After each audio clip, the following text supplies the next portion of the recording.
This is a demonstration of the USD exporter UI. So you've got your downloaded files. Now what you're going to do is drag and drop this into your MySC.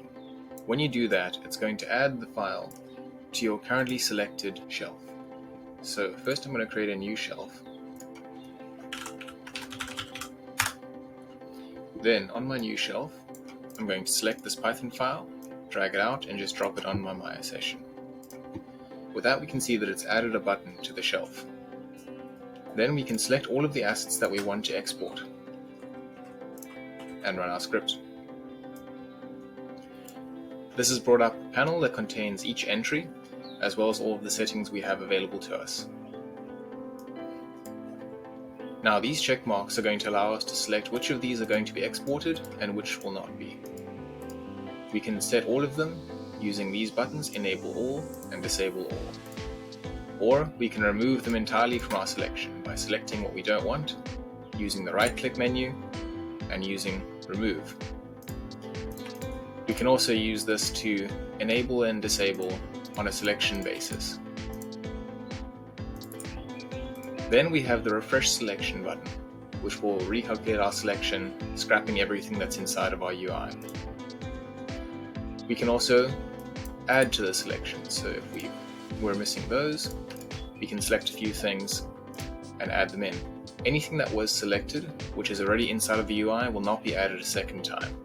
Next, we have the ability to add together things that are inside of the same hierarchy.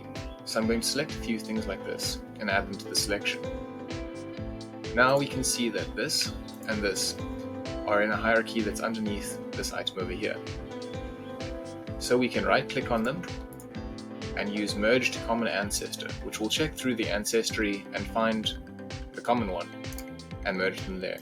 So that's created a new single entry here that'll represent all of those selected assets.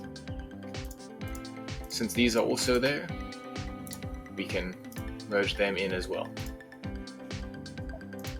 Next, on a per asset basis, we can set the frame range. By default, it's using the playback bars range, which is this number here from 1 to 100. But we can set that frame source over here, from playback bar to the full range, which is now using this number 1 to number 200. We can also tell it to use the render settings, or we can have it scan keyframes. When doing keyframes, it recursively searches through the entire hierarchy of each selected asset and finds the earliest and the latest keyframe available and sets that as the range. Should that frame range not be quite correct, you can override it by double-clicking on a frame range. That gives you the option to edit it. When editing it, you can also use negative frames or single frames. For a single frame, you can just type in the number alone and it'll autocorrect to this. Now it's colored in blue because this is being marked as an override. What that means is that it's not going to change even when it should be updated. So you can see here we can change the frame range source and it's not being changed. We can set that on a few. And then if we want to undo that to allow it to be updated again, we can right click on the one we want and say clear user override. Now that's back to normal, the others remain locked. If we want to clear all of the overrides across any entry on this whole graph, we can go up to functions and we can choose clear all user overrides. Now those are all back to being live. Next, let's look at the version output. The version can also be overridden. By double-clicking on it, we're able to type in a number that we want. So we can type in V05, or we can be less verbose and we can type in just 05, or even just 5. If you type in a number that doesn't work, or something random, it'll keep the last working entry. Next, in this tree view, we can set the frame stride, which is the increment between frames that exports. By default, this is set to 1, but we can set that to 2 and to 5, and then this one will export every second frame and this one will export every 5th frame. Finally, we have access to frame relative sample, which you can see exactly what it does in this tooltip. The same with frame stride. To set that, we double click on an entry and then we can type it in as prescribed. So I can enter 0,5, 0,8, negative 0,2, negative 0,4.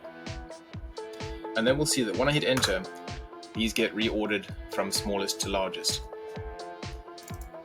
Again, if we type something unacceptable, it'll retain the last acceptable value. In this area here under file name, you can get the main portion of what your file is going to be called. If you hover over it, it's going to give you an idea of the entire output file name. You can modify the defaults for how this is generated down here with export path and the include CNAME and version up checkboxes. The export directory will allow you to choose where your file is going to be exported overall. By clicking here, you can choose a place. It'll default to looking inside of the USD folder in cache in your project. You can also type in here yourself.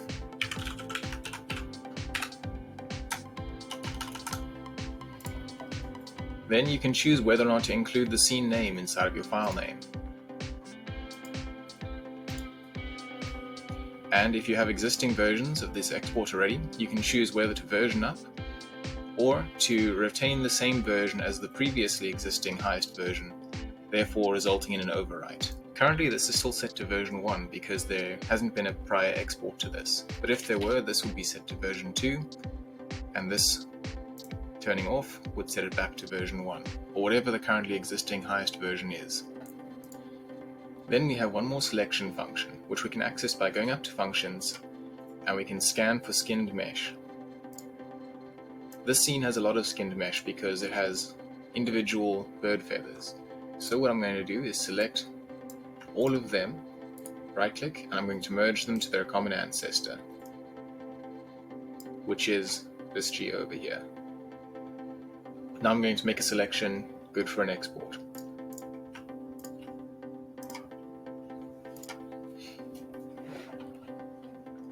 So with this as my assets all set, I have access to a range of attributes that I can set here for the export. First, these are all Boolean flags. If you hover over anything, you'll be able to see a tooltip which will explain what it does. That's the same with these combo box flags. They all also have tooltips. Once you've figured out settings suitable for a certain type of export, you can save those as a preset. Every time you export, there's a previous export setup, which is saved here and is updated every single time you export. But by default, there is the default settings. So here we can try and customize these export settings. The export preset is going to save the export flags, the frame range source, all of these, as well as the include scene name and version up flag. Then we go up here to the settings, and we can choose to save this as and enter our name. Then if we go back to default and back to new one, we can see that it's saved our settings.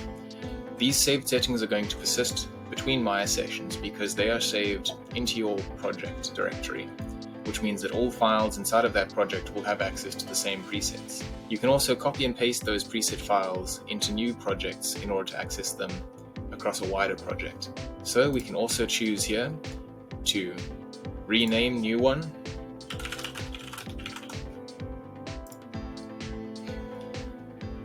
or if we've changed these settings and decided to update this, we can overwrite this existing one. And finally, we can choose to delete ones that are no longer necessary. So now with default settings, let's do an export.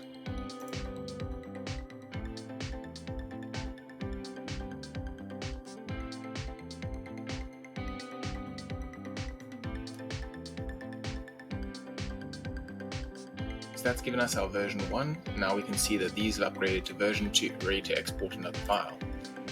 At this point, if we disable version up, we can see that that gets set between overwriting the existing version 1s and writing new versions. And we can set that to be another version should we want.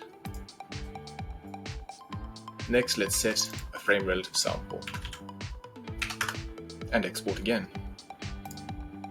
So we can see here that it's exporting the frame relative sample, which comes from there.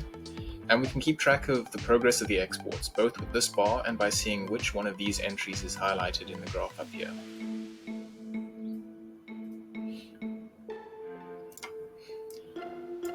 Okay, now let's check our output. We can do that by opening the output directory. And there we have our files.